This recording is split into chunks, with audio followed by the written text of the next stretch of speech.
Good to see everyone. Welcome to today's live IELTS class. My name is Adrian and I am streaming to you this class live from Budapest, Hungary, Central Europe.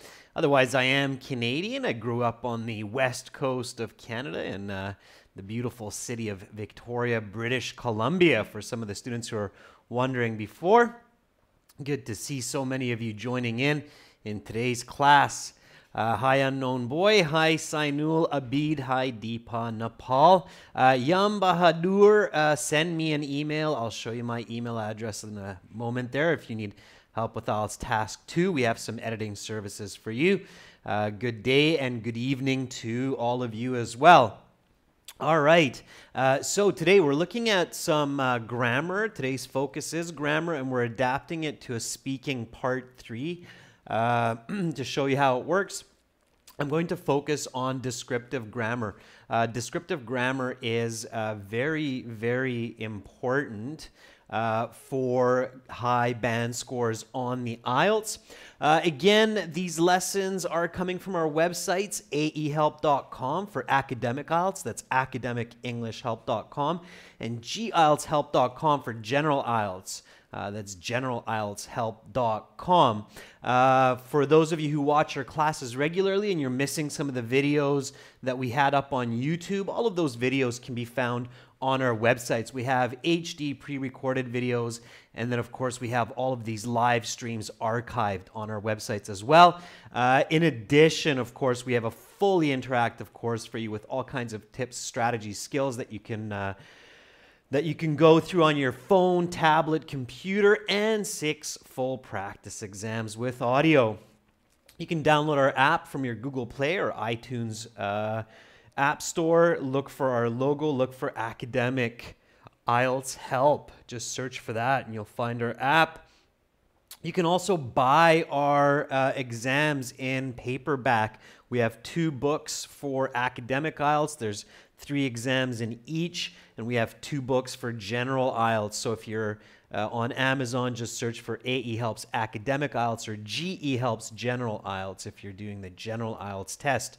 All right, Yam, so here's the moment you've been waiting for. If you have questions about IELTS or our products like Yam with Task 2. Hi, Jeffrey. Good to see some members in class. You can send me an email. My email address is my name at aehelp.com. So that's adrian@aehelp.com. And our turnaround is usually within 24 hours. You'll get an answer. We do have writing, editing, and speaking help on our websites as well, and we're building some really incredible new features in the next few weeks also for your speaking. So as we get going here, a quick look at our schedule.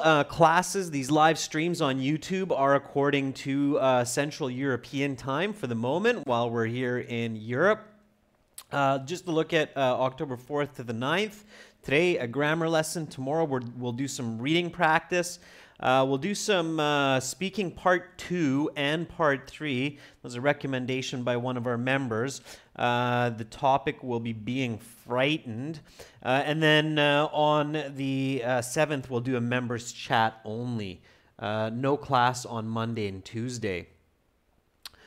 All right, so students, let's talk a little bit about details in IELTS. Hi, Gurkarat, Charlie, Roshni, Kunte. Good to see so many students returning for more information. Here's a really, really key piece of information for both the general and the academic IELTS. As you're most likely aware, the concept of communication is 2 parts. One is comprehension and the other is producing information.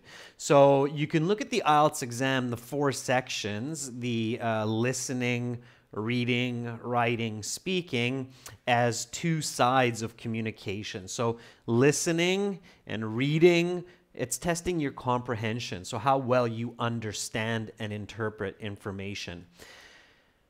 Writing, task 1 and task 2, and speaking, of course, it's testing how well you express yourself using English. And today that's what we're focusing on. We're focusing on your English expression, okay? So your ability to clearly express yourself. And that's not just how many words you know in English and how good your grammar is, but it's how effectively you use that grammar and that vocabulary. I see a lot of students, both in their writing and in their speaking, going into way too much breadth and not enough depth, okay? Breadth means wide, and depth means focused detail. The key to good band scores, again, is depth rather than breadth. All right. In your speaking, you're sitting there for roughly 12, 13 minutes with the interviewer. In your writing, you're sitting there for 1 hour with those two tasks. It's not a lot of time. Okay. In university, when you do a writing assignment, it's generally much longer than the IELTS. When you're doing presentations in real life, it's much longer than 12 minutes. So you can talk about a lot of different ideas and focus on a lot of different concepts. But in IELTS, hi Shanu, good to see another member jumping in. But in IELTS, your goal should be details, okay? And when you're practicing, getting ready for IELTS, you want to be practicing details. You want to be practicing expressing details, okay? So we'll look at a part 3 here in a moment for speaking to adapt that. Now, before we do that, let's talk about how you can give details. So how can you make your language, your writing more colorful? All right. And we've talked about this indirectly in various classes, even just the other week when we're talking about commas. So here's a little bit of information just to get you going. All right. So the most simple way to color your information is with adjectives and adverbs. Can somebody give me an example of a sentence that contains some adjectives? Any sentence will do here. Okay. So kind of it's the most basic way to make your information more detailed, more precise, right? So Naveen says he is very clever, very being the adjective. Sure, superb boy is okay, Robin, as well. Pineapple is a kind of tropical fruit. It's not really a simple adjective, Jeffrey. You want to keep these thoughts simple. So I bought a fragrant, large pineapple from the store yesterday. Okay, and again, this is a speaking class. We will be getting into some more specific speaking questions here. Anuradha says, Anna is a beautiful girl. So beautiful is a nice adjective. Sainul says, Virat is a good player. And you're using single adjectives, which is fine, but definitely practice at home getting into multiple adjectives. So not just a single adjective to modify that noun, but at least 2 adjectives, right? So I bought a fragrant, large pineapple. Here's my adjective 1, here's my adjective 2. Both of these are modifying that noun. That's quite simple, okay? So hopefully all of you have a fairly good idea of how to do this, because even if you're going for a band 5, and I think most of you are going for higher bands, you need to be able to use these kinds of adjectives effectively, okay?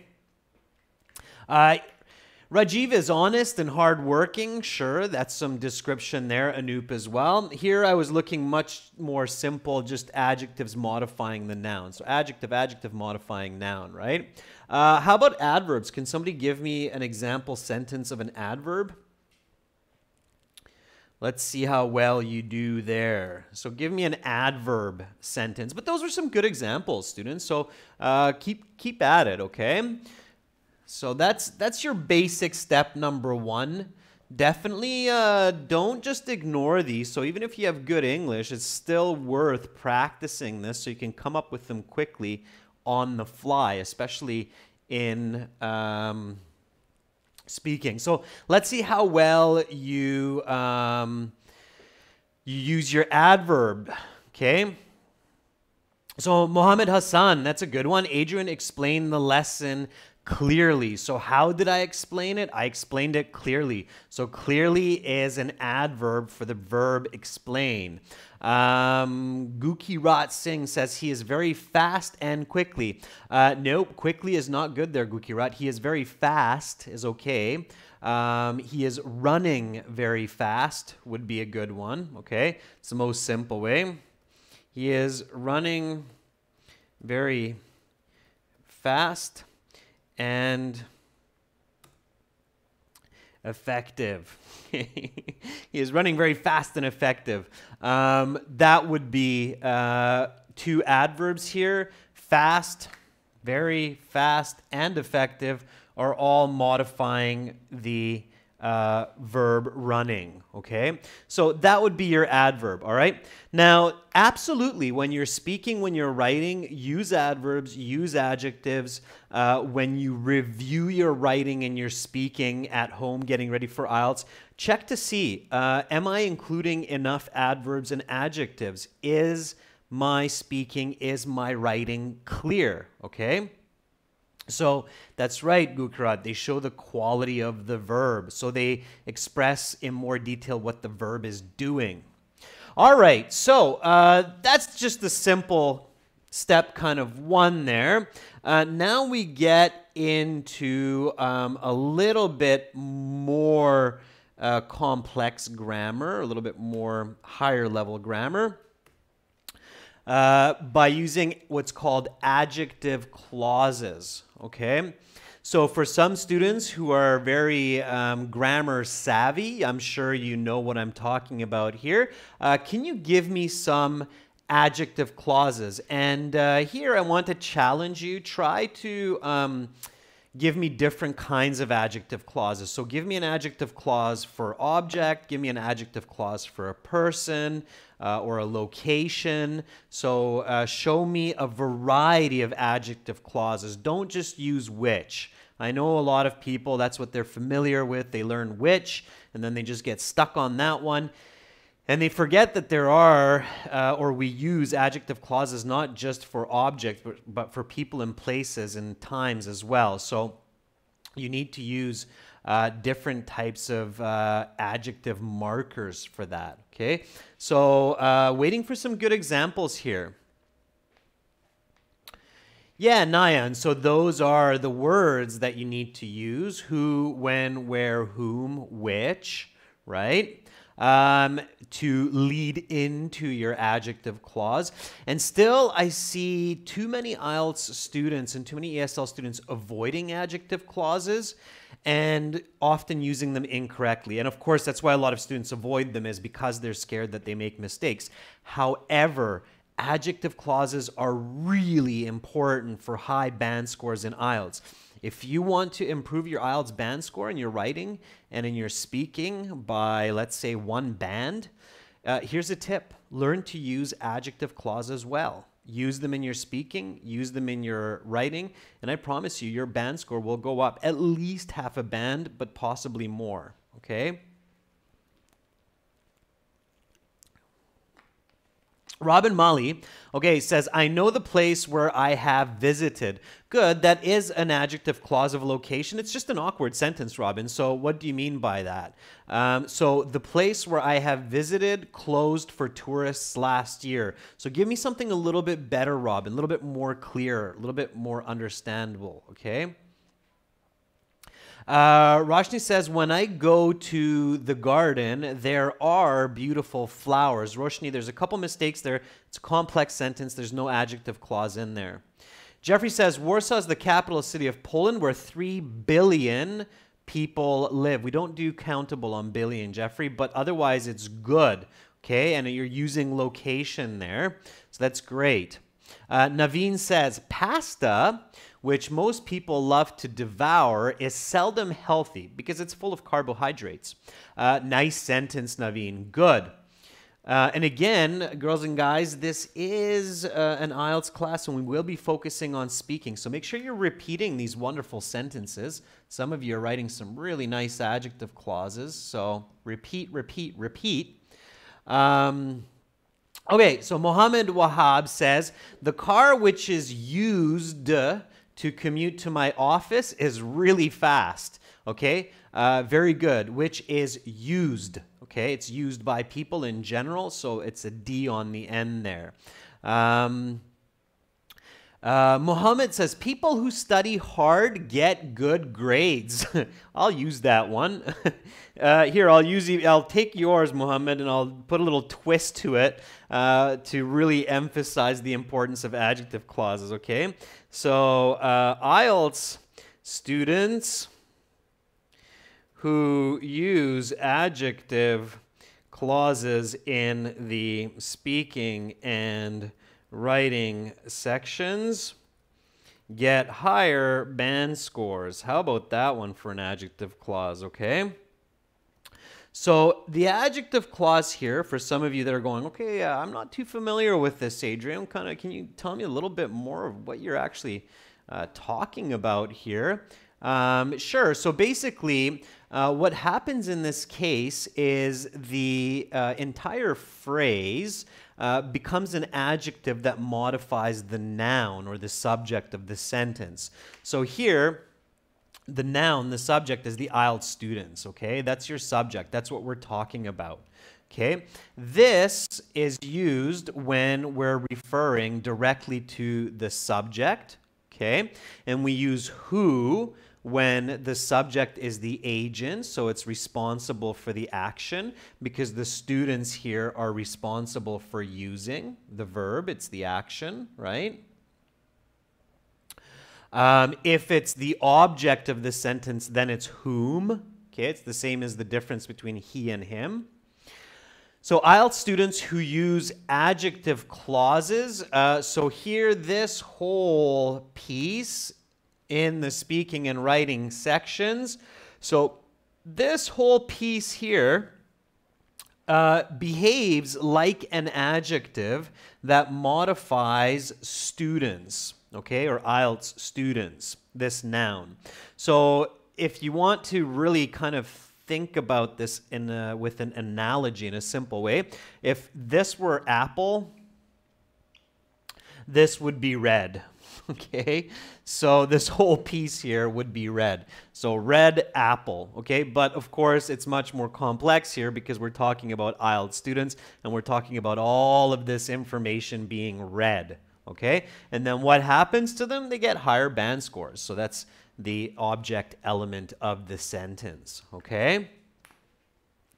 All right, Gorvi, I like to visit Canada because it's a very famous country is not an adjective clause, okay?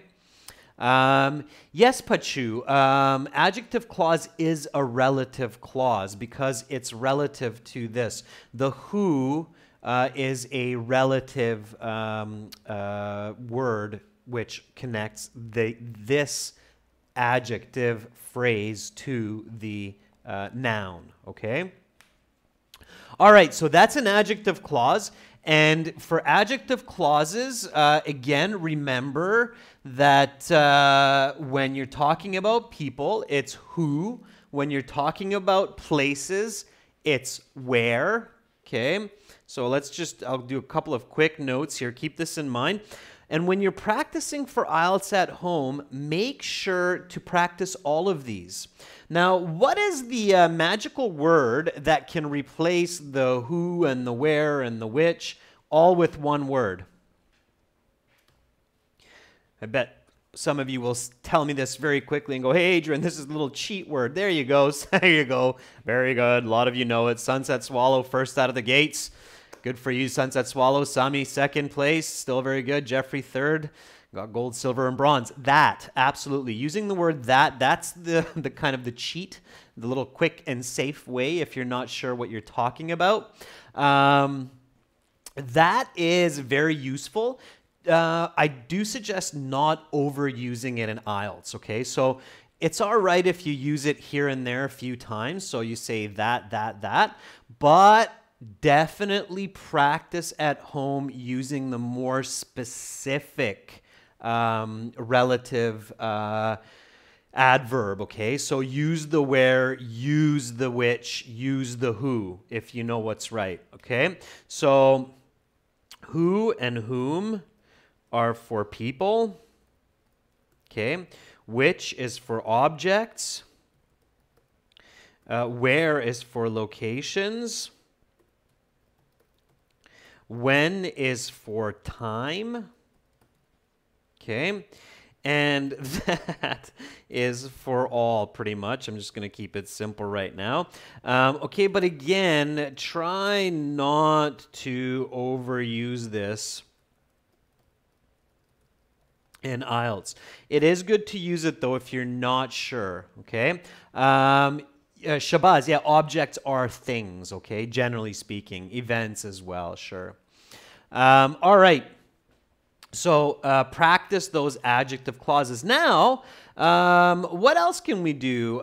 We can do comma clauses, and we talked a little bit about this one. So again, remember, we're focusing still on these ways to describe. So the focus here, don't get lost. The goal of today's class is this here. It's grammar to add description to what you're saying and what you are writing. Okay, very, very important for high IELTS band scores. So we talked about adjectives, we've talked about adjective clauses.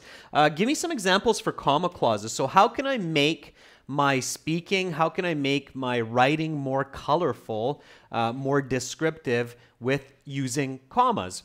And here, you should remember some of those ways to apply a comma in writing and in speaking that I taught to a lot of you last week, okay? So Raya says, students who often cheat are just harming themselves. Yeah, and there you're using the comma with an adjective clause, Raya. I'm looking for something a little bit more pure here where you're not actually using that relative adverb like who, okay? Mohammed Hassan says, I like English speaking, but I feel awkward. There you're creating a compound sentence, Mohammed Hassan, using but. So but is the more important element than the comma. Prabin says, I want to meet my grandpa if I have a chance to go to my hometown. Again, Prabin, you're just creating a complex sentence, which is great, but it's not really using the comma as a tool for further description. There you're just using it as a punctuation rule, okay? Vegan Jeffrey says, mango smoothies taste sweet, rich, and cooling. Jeffrey, you're using the comma there to create a list of adjectives, which is fine, but really you're just using the adjectives to modify the smoothie. So I'm still looking more for that additive comma clause. Okay? Let's see if some of you catch what I mean here. So Roshni says, Roshni Kunte, who has won 5 gold medals in badminton, is an excellent athlete. Okay? Roshni, I'm going to take your example and show you how you can do it with a comma a little bit more. I'll try to see if some of you are catching this, okay? So Roshni, a 5-time badminton gold medal winner, is an amazing athlete. Okay, so that would be a pure comma clause where you're using these 2 commas to create that additive information and adding more color and more description to your language, okay? So the way that you can check for this always is if you can take this out. So if I could just cross that out, then it's still a good sentence. So here, the sentence here is, Roshni is an amazing athlete. Okay, that's the most simple sentence. So if the examiner says, talk about an incredible athlete, and then my answer is, Roshni is an incredible athlete. Fine, that's great. I can add to that. So I can say, Roshni, a 5-time badminton gold winner, is an amazing athlete. So that's how you can use the comma And in your speaking, it's a short little break on both sides to add in that extra information. And it's good, great descriptive speaking and writing that will get you higher scores, okay? So I'm still looking for some of these students. I don't see quite this. And here, you know, of course, what some of you are doing is you're adding in that relative clause. So you're saying Roshni, who is a 5-time badminton gold winner. But when you use the comma, you don't have to write who is. The comma basically substitutes the relative adverb of who is, okay? So basically what you want to do here is use this in combination with adjective clauses in your writing and in your speaking, okay? Jeffrey says, Stonewall Jackson, an American historical figure, is a peace advocate, okay? Notice the corrections there, Jeffrey. Stonewall Jackson, an American, because A is a vowel, right? An American historical figure, historical is the correct word form, is a peace advocate is a better word form, okay? IELTS, not just a language exam, is testing your overall skills, Mohammed Wahab, all right? Prabin says, Dr. Jeff is a physician, won the Nobel Peace Prize, is an incredible individual. Prabin, I'm still working on that one. All right, but you get what I'm saying here now. Similes is another tool in English for adding more color, more description to your language. Similes, if you do a search for that on Google, you'll find lots of standard similes in the English language that are used commonly. Similes basically think about it as making similarities. And the most common way that we do it is with two words, like and as. Okay, so I had a pizza, it tasted like cardboard.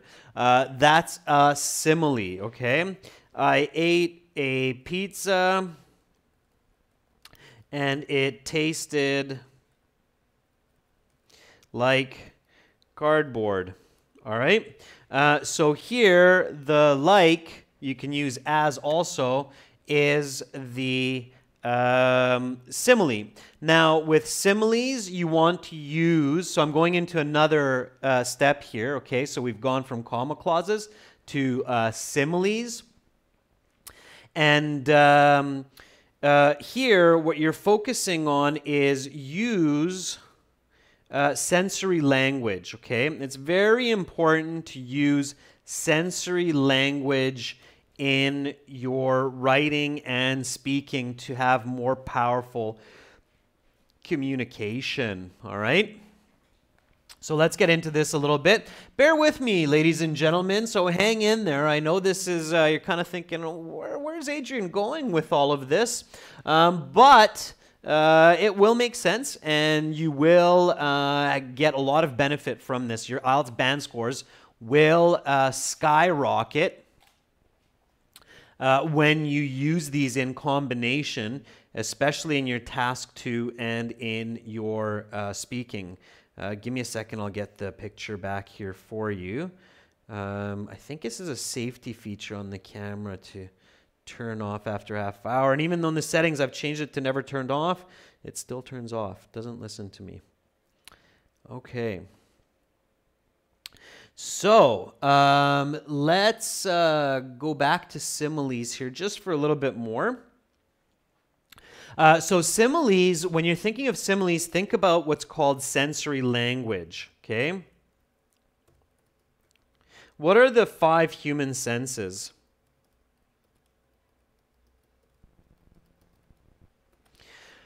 So what are the 5 human senses?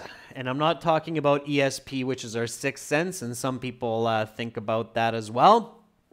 But just the 5.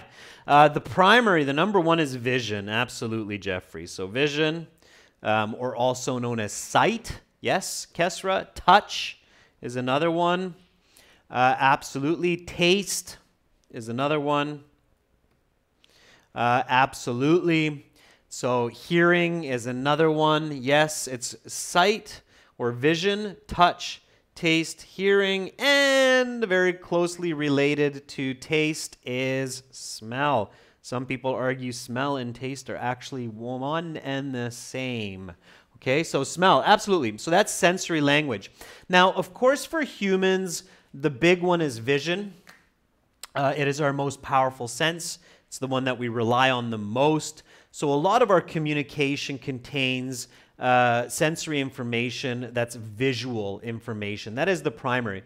In my example here, what am I using? I'm using taste, right? I ate a pizza and it tasted like cardboard. So with similes, using like and as, you combine it with sensory language.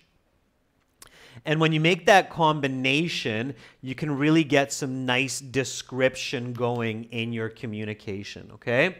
Now, one more that I want to add here is quantitative language. Okay, so I'm just going to add this one on the fly. So adding numbers to your communication. So I'll give you just a quick example here so we can get to our speaking examples. Okay, so here we go. I live far from work. Better way to say it is I live 60 kilometers from my workplace. From my work. Let's just keep it similar, okay? So quantitative language means language that we can count. It makes for more clear communication. Again, it's a type of descriptive communication. You're adding numbers to your language. Instead of just saying, I live far from work, which is qualitative, you change it to, I live 60 kilometers from my work. Now, ladies and gentlemen, and for those of you who have been hanging in there since the beginning of this lesson and going, all right, Adrian, all right, where are you going with this? What are you doing? Where are you going with this? 100 kilometers, Shanu, $10,000, exactly what we're talking about. I play football 2 hours a day, Mohammed Yusuf, exactly what we're talking about. Throw in that kind of language into your task 2, into your speaking. You're going to do much better. So what is your goal when you're preparing for IELTS? What should you do to increase those band scores? Combine these, okay? So combine these descriptive tools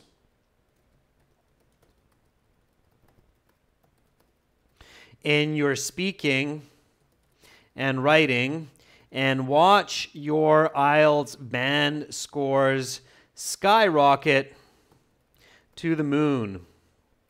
Okay, of course there I'm using a little bit of descriptive language as well to show you how that beautifully, that colorful language works. So what do you need to do when you're at home? Well, you need to practice all of these, okay? When you write a task 2, go through your task 2, review your task 2 step by step, and have a look. Ask yourself, am I using adjectives here? Am I describing my nouns? Am I painting clear pictures here? Am I using adjective clauses? Very important. Am I using different kinds of adjective clauses? Of course, if you're speaking, you should be recording your speaking on your phone, listening back to that recording, and then asking yourself, am I using adjective clauses? Am I using different kinds of adjective clauses? Am I using who, which, where, when? Am I using that too much? Okay, if I'm using that too much, which ones should I be using instead? Okay, so check for those. Also look for your use of commas. Am I using comma clauses? So am I doing this kind of a descriptive language? Do I have a good balance between these different tools in my speaking, in my writing? Am I using similes? If not, try to add some. Am I using quantitative language, or am I using too much qualitative language? All right, well, let's see how much of this you picked up from the class. Let's adapt it to some of these part 3 questions. So Here we go, ladies and gentlemen. Imagine you are sitting in your speaking exam and you've just finished part 2. You're feeling good and the examiner says, that is the end of part 2. Your 2 minutes is up. Please pass back the card, the note paper, the pencil, and now we will continue with part 3. For part 3, I'm going to ask you some more questions related to the topic of part 2. Let's talk about art and art value. And here some of you are going, oh, I don't know anything about art. I don't want to talk about art. I don't like art. I don't go to museums. I don't buy art. We all like art. We all pay attention to some form of art. It's in our nature. If you like video games are a form of art. That's why they keep getting more beautiful, more 3D, etc. There's a lot of different types of art. Music is a type of art. Theater is a type of art. Paintings, pictures, posters, movies are a type of art. So if you hear something like this, please don't freak out. All right? I've heard students freak out when they hear this and go, I don't do art. Okay? Language, Naya, absolutely. Literature is another form of art, poetry. All right? So art is all around us. Don't get freaked out. Just focus. So the examiner asks this question, and repeat after me, okay? We are doing speaking here, so repeat after me, the questions and the answers. So what makes a work of art valuable? Why are some works of art very expensive while some are not? All right, students, so give me a good response for this. Now, as you're answering, as you're thinking about your answers, don't forget, the focus here is using descriptive language. You don't have to overkill, okay? So I don't want to see 10 sentences of crazy descriptive language within reason, okay? But try to put some adjectives, adjective clauses, comma clauses, sensory language in there, okay? So, Amit Bastakoti says, art is not just painting. Art can be a mythological book, which you had read in your class. It can be fashion. It can be painting of Mona Lisa. Sure. Now, here, focus on the question. What makes art valuable? Why are some works of art very expensive, while some are not? Okay? So,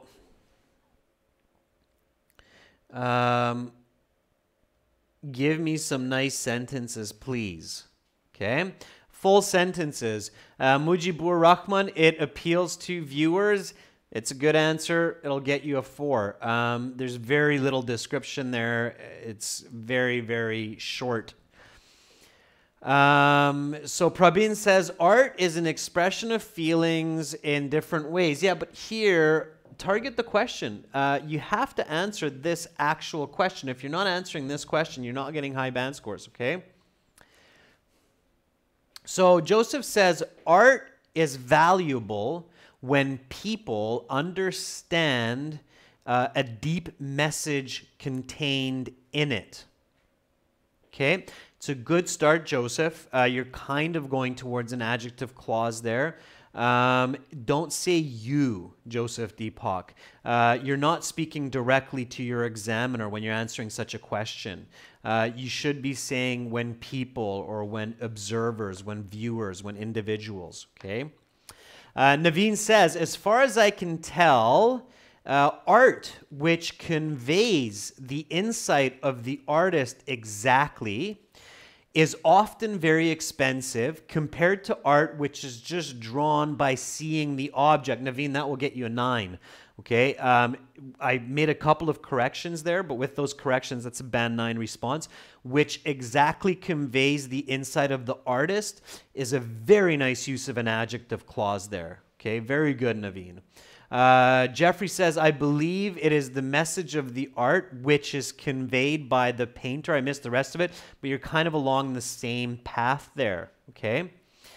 Hermeet says, art becomes valuable when the designer puts hard work and dedication into it and their true talent can be observed. Sure, okay. So Sunset Swallow says, when a piece of art is extremely different from common everyday pieces, it will often become priceless, especially those which stand the test of time and culture. Okay, so add in those adjective clauses. Absolutely.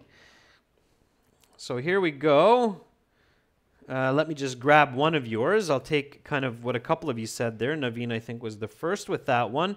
So art, which expresses the emotions of the artist in a unique and powerful way, is often highly valued, as where art which is simple and crude is worthless. For example, the Mona Lisa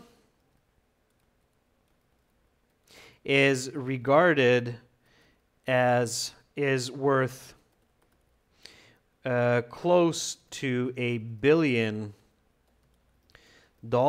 because it elicits powerful thoughts from the observers. Okay, so I took a little bit from what some of you said and I added to it. Now, of course, I'm showing you band 9 here, and we are using that very descriptive language. So art which expresses the emotions of the artist. So here's my adjective clause right away, in a unique and powerful way. So more description there, more adverbs there, is highly valued, highly, another adverb for valued, as where art which is simple and crude is worthless. For example, the Mona Lisa, very visual, so I'm using descriptive language here, is worth close to $1 billion. Billion dollars, quantitative language, because it elicits powerful thoughts. Okay, so again, adjective, noun, from the observers. All right, so lots of descriptive language using different tools of quantitative language, adjective clauses, adverbs, adjectives, all rolled into one response. Of course, you're going to get band 8, 9 for that. All right. Okay, and I see some good examples coming up now from Mohammed and Roshni and Preeti and Kesra. Good for you. All right. All right, let's take the next question here. So, do you believe art is a worthwhile endeavor for human beings to pursue? Now, some of you might think, oh, what is this question asking me? Worthwhile. So, in a very simple way, this question is asking you, do you believe art is a worthy activity? So don't overthink it. Just simplify it. So do you believe art is a worthy activity for human beings to pursue? Why? Okay. Again, give me an answer for this one. Make sure you're repeating here, everyone, when I'm saying the question, as well as when I'm reading the answers of students and myself. So here, worthy activity for human beings to pursue. Give me an answer. Include descriptive language. If you used adjectives, adjective clauses, try to do something different. Try to use a comma clause in this case. Try to include some sensory language if you haven't done that, okay? So give a clear, nice response. Perhaps throw an example in there, okay? All right. Waiting for some of those nice answers.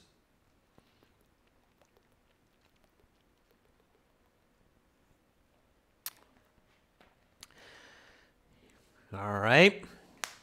While I'm waiting, I'll start typing my answer. I'm guessing some of you have already started typing your answers, so I'll get mine up there while you're typing.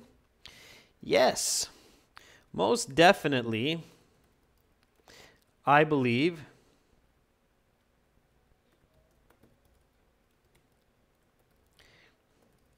that art is a very important activity for people to pursue.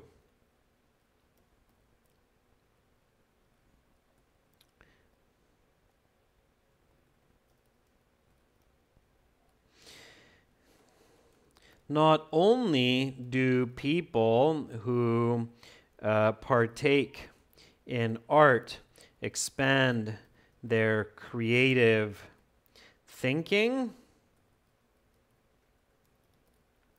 but they also develop their emotional world.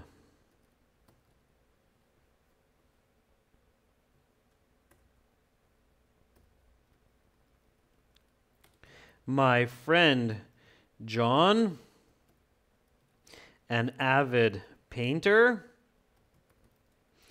is very expressive, as he has been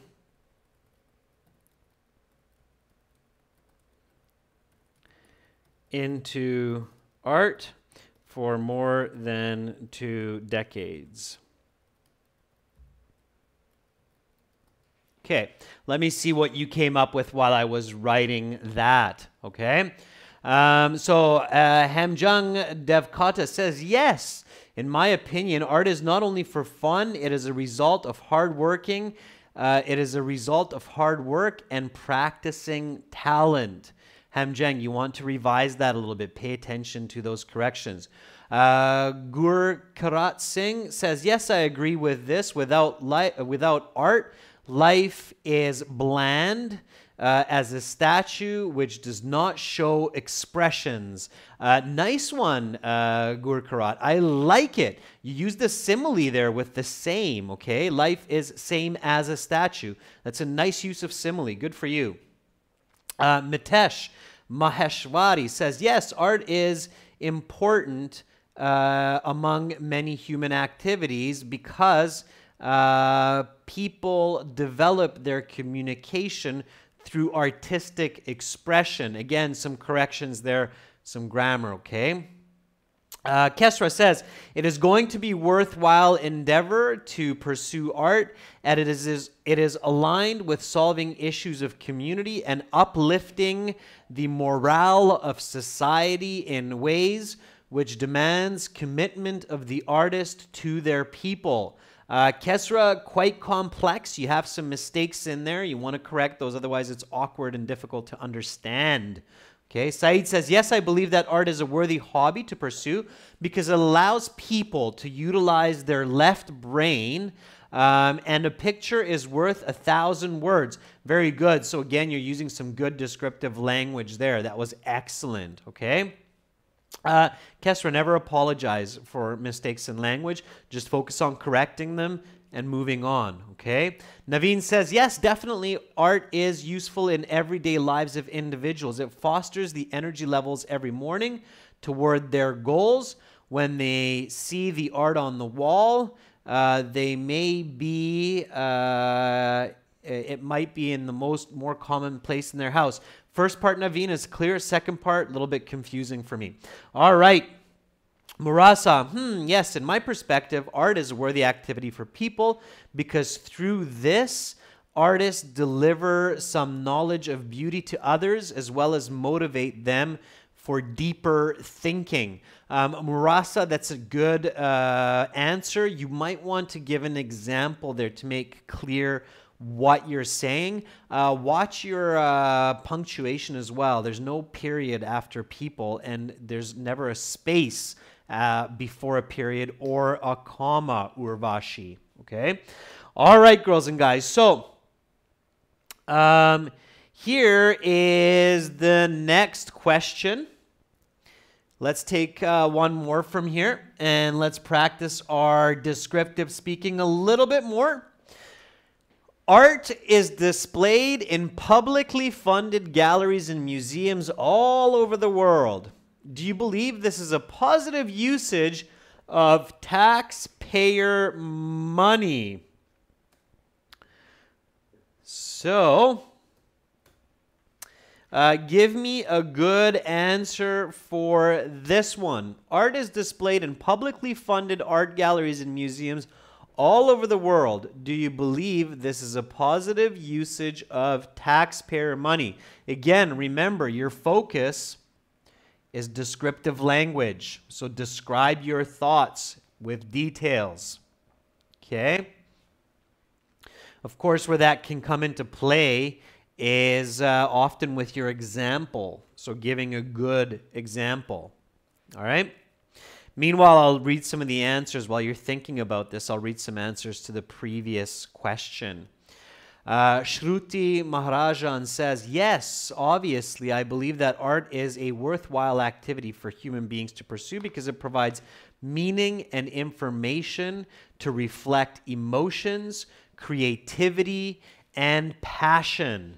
Shruti Maharajan, some really nice descriptive words there, okay? So that's a great use of vocabulary, okay? So you're using some nice adjectives. Excellent. Okay, while you're thinking of your answers and you're writing it down, I'm sure that's what some of you are doing, I will do the same for this one. Yes, I do think that when taxpayer money is used to support galleries and museums,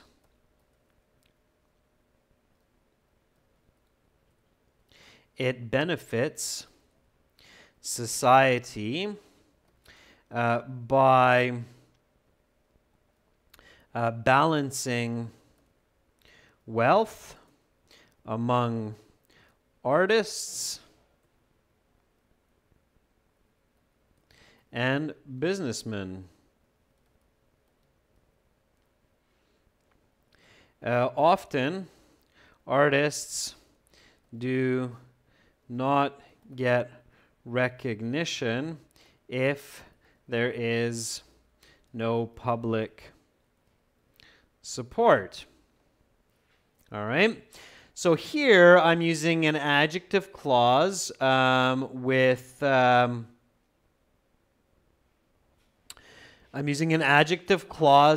time. So when taxpayer money is used to support galleries, I don't have too much description here. I could make it a lot better.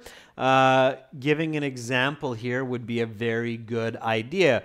So you can think about that later on. I'm going to look at some of your examples here and see how you did. So Sharath Padiath says, yes, I strongly believe it's the right way of using citizens' money, as art can bring enlightened values to culture and tradition in a otherwise mechanical world. I would say it somehow like that, or finish it somehow like that. Joseph Deepak says, yes, I agree that this is a positive usage of taxpayer money because it gives back to the society the same as a tree that bears sweet fruit.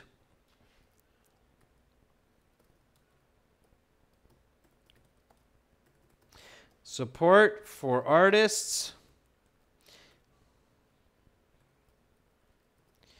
gives back value to society like a fruit tree that's nurtured to produce sweet fruit. Okay, now make sure that if you're using these similes, they are understandable, or the listener can imagine them. But that was very good. That's why I stopped there for a second and grabbed that little gem from that student with that nice simile and put it in there for some more description. That was great, okay? Mohammed Hassan says, definitely art exhibitions are beneficial for locals and tourists alike. Art is a reflection of culture, especially historical paintings and statues that express national history. For instance, Egypt's displays of pharaohs, gold masks, the Sphinx, reflects its ancient roots. Very good, Mohammed Hassan. All right, girls and guys, here's a quick snapshot of a few other questions. The examiner in part 3 here might say, okay, let's talk a little bit more about aesthetic experiences. And then here are 1, 2, 3, 4 more questions for you to tackle. I challenge you for homework to write or record on your phone, MP3 please, some answers to these using the descriptive tools and grammar that we talked about today with adjectives, adverbs, adjective clauses, comma clauses, similes, and quantitative language. You can look at this video, pause it for those questions. In about an hour, it'll be up on the channel. Send them to my email. I will gladly give you a bit of feedback, at least let you know the score that you would get using that kind of a response. Again, here is my email, adrian@aehelp.com. Lots and lots of beautiful answers from a lot of students who are in the chat today. So good job to all of you. Hats off. You are improving leaps and bounds, many of you that are following these classes regularly. So good for you. Jeffrey, it is undoubtedly beneficial to the community. These artists dedicate their lives for their creations, which can be inspirations to those who appreciate them. Excellent answer, Jeffrey. Excellent answers. A lot of you out there. I'm really, really proud of you. Hats off. Again, use this type of descriptive grammar, these descriptive tools in your IELTS speaking and writing, and your band scores will shoot to the stars, okay? So they will reach the stars. They will get band 9. Thank you so much, everyone, for watching. Have a great rest of your day. Tomorrow we will be looking at some reading practice. It's always good to get in. Again, if you want all of our tools, our full course, we have over 70 or 80 videos like this class and many more, and HD recordings on our websites. Join us, aehelp.com for academic IELTS, geltshelp.com general IELTS. Spend a few dollars, save $300 of not having to do that exam again, and also get a high score. Be proud of yourself and don't stress about it. So spend a little, save a lot. Hopefully you listen to my advice and join there. Thank you so much, everyone, for watching. Have a wonderful rest of your day. Again, remember, you all have beautiful minds. Just keep at it. You will master the English language and communication. See you tomorrow. Bye for now.